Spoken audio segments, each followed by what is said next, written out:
প্রকৃতি এতটাই রহস্যময় যে বিজ্ঞান যখনই কোনো কনক্লুশনে আসে ঠিক তখনই প্রকৃতি এমন এক অদ্ভুত রূপ দেখায় যা বৈজ্ঞানিক সকল লজিককে চূর্ণ বিচূর্ণ করে দেয়। প্রকৃতি বড় অদ্ভুত, আর তার উদ্ভট কর্মকাণ্ড প্রায়ই মানব সভ্যতার জ্ঞান ভান্ডারকে মিথ্যে প্রমাণিত করে দেয়। আর পিনিকপার আজকের পর্বে আপনাদের সামনে তুলে ধরবো প্রকৃতির এমন কিছু অসামান্য ও অদ্ভুত ঘটনা যার ব্যাখ্যা বিজ্ঞান আজ পর্যন্ত দিতে পারেনি।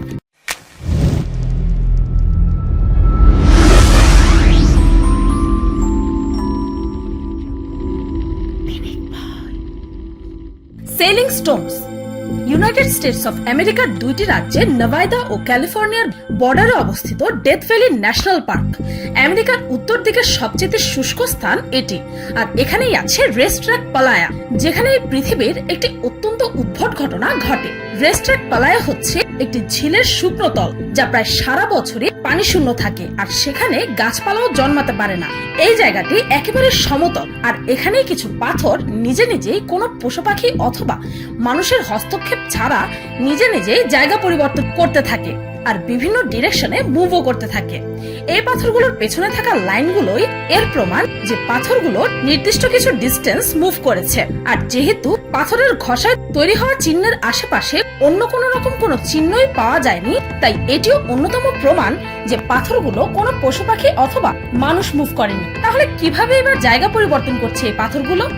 এই প্রশ্নের উত্তর আজ পর্যন্ত বিজ্ঞান সঠিকভাবে দিতে পারেনি।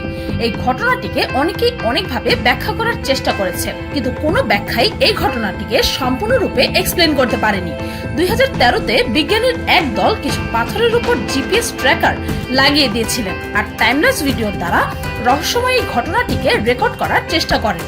আর তাদের মতে এই স্থানে যখন বৃষ্টিপাত হয় তখন ঠান্ডা আবহাওয়ার কারণে সেই সমতল জায়গাটিতে বরফের একটি পাতলা আবরণ জমে যায়, আর যখন এই বরফ গলে তখন জায়গাটি অত্যন্ত পিচ্ছিল হয়ে যায়, আর তীব্র বাতাসের গতির কারণে পাথরগুলো নাকি এই স্লিপারি জায়গায় স্লিপ করে। আর এই নিয়ে একটি টাইমল্যাপস ভিডিও রেকর্ড করা হয়, কিন্তু এই এক্সপেরিমেন্টে শুধুমাত্র অতি ছোট ছোট কিছু পাথর ইউজ করা হয়েছিল। কিন্তু প্রশ্ন হচ্ছে প্রাকৃতিক ভাবে তবে বড় বড় ভারী সাইজের পাথর কিভাবে মুভ করে?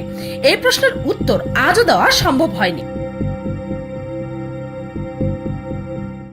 Fire tornado. এই ফায়ার টর্নেডো অর্থাৎ আগুনের ঘূর্ণিঝড় উঠলে মনে হয় যেন নরকের দুয়ার খুলে গেছে। মাটি থেকে যখন গরম বাষ্প উপরের দিকে উঠতে নেয় সেটি একসময় ঘূর্ণনের সৃষ্টি করে, আর বাতাস যতই উপরের দিকে উঠতে থাকে ততই জ্বলন্ত ধ্বংসাবশেষ, গরম গ্যাস আর ছাই মিলে 2000 ডিগ্রি ফারেনহাইট তাপমাত্রায় পৌঁছে যায়। যদি এই আগুনের ঘূর্ণিঝড় কয়েক মিনিটের জন্য স্থায়ী হয় তবে টর্নেডো খুব জলদি ছড়িয়ে পড়ে আর অল্প সময়ে অনেক বেশি ক্ষতি করতে সক্ষম, আর এর ফলে মাত্র কয়েক মিনিটেই অনেক ক্ষয়ক্ষতিও হয়ে যায়। Tree water. মন্টিনেগ্রোর এক ছোট্ট গ্রামে আছে এই প্রকৃতির অত্যন্ত অস্বাভাবিক একটি ঘটনা। এখানে প্রায় 150 বছর পুরনো একটি মালবেরি গাছ আছে, যে গাছের মধ্য দিয়ে ঝর্ণার মতো পানির ধারা বের হয়ে আসে। আপনি নিশ্চয়ই ভাবছেন যে গাছের ভেতরে কোনো পাইপ লাগানো আছে, হয়তো আশেপাশে কোনো না কোনো পানির ট্যাঙ্ক আছে, কিন্তু না, এটি সম্পূর্ণই প্রকৃতির একটি অসাধারণ খেলা। আসলে প্রচন্ড পরিমাণ বৃষ্টি হওয়ার কারণে আশেপাশের অনেক পানি জমে যায়, আর সেই পানির মারাত্মক চাপের কারণে সেই সকল জমে থাকা পানি গাছের কাণ্ডে কোনোভাবে উঠে পড়ে। কিভাবে তার উত্তর কেউই দিতে পারে না, আর সেই পানিগুলোই গাছের কোনো এক ফাটল দিয়ে বেরিয়ে আসতে থাকে। আর এটি দেখতে একেবারে একটি রূপকথার দেশের জাদু ঝর্ণার মতো দেখাচ্ছে। যদিও অনবরত পানি ঝরার কারণে গাছের কাঠের অনেক ক্ষতি হতে পারে, তবে এক্ষেত্রে এখনো পর্যন্ত তেমন কোনো সমস্যাই হয়নি।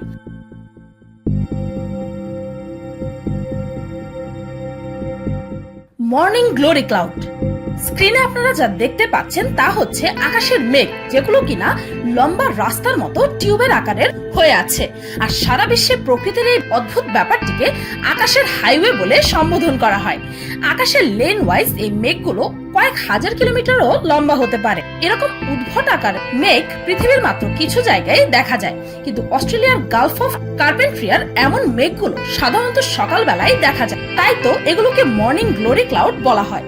কিন্তু এমন অদ্ভুত ধরনের মেঘগুলো কেন এমন আকার নেয় তার এক্সাক্ট ব্যাখ্যা আজ পর্যন্ত কেউই দিতে পারেনি। কিন্তু বলা হয়ে থাকে যে বেন্টিক আইল্যান্ড ও পেনিনসুলার মাঝে যে সামুদ্রিক বাতাস চলে তাতে ঘূর্ণনের কারণে এই ধরনের অদ্ভুত মেঘের সৃষ্টি হয়। আর এই প্রাকৃতিক ঘটনাটিকে দেখলে মনে হয় যেন আকাশের ওপর একটি সুদর্শন রাস্তা তৈরি হয়ে গেছে।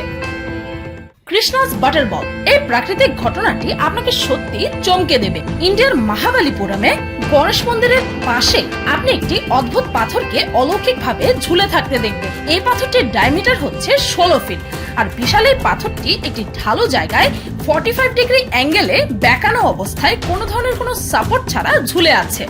তাও আবার যে স্থানটিতে পাথরটি ঝুলে আছে সেখানকার জায়গাটি বেশ পিচ্ছিল বটে, আর যে কোনো মানুষ সেই জায়গা থেকে স্লাইড করে পড়ে যায়। কিন্তু প্রায় 1200 বছর ধরে এই পাথরটি সেখানে এভাবে ঝুলে আছে। কিভাবে পাথরটি এমন এক জায়গায় কোনো সাপোর্ট ছাড়া ঝুলে আছে তার ব্যাখ্যা বিজ্ঞান আজ পর্যন্ত দিতে পারেনি। অনেক হিন্দুদের মতে এটি নাকি হিন্দু মাইথোলজিক্যাল ক্যারেক্টার কৃষ্ণর মাখনের বল, যা কিনা সে আকাশ থেকে ফেলেছিল। আর তাদের এই বিশ্বাসের কারণে এই পাথরটির নাম দেওয়া হয়েছে কৃষ্ণাস বাটার বল। তবে যাই হোক, এই সকল উক্তি বিজ্ঞান মানে না, তাই এই ঘটনার পেছনের বৈজ্ঞানিক ব্যাখ্যা আজ পর্যন্ত কেউই দিতে পারেনি। তো এই ছিল প্রকৃতির কিছু অসামান্য আর অদ্ভুত ঘটনা যার ব্যাখ্যা বিজ্ঞানও দিতে পারে না। ভিডিওটি এই পর্যন্ত। ভিডিওটি ভালো লাগলে একটি লাইক দিতে ভুলবেন না, আর কমেন্ট করে অবশ্যই জানাবেন যে আমার এই লিস্টে থাকা কোন প্রাকৃতিক ঘটনাটি আপনাকে সবচেয়ে বেশি তাক লাগিয়েছে। আর আমার চ্যানেলটিকে সাবস্ক্রাইব করুন প্রতিদিন এমন সব অদ্ভুত ও মজার সব ভিডিও দেখতে। আজকের মতো এই পর্যন্তই, দেখা হচ্ছে পরের ভিডিওতে।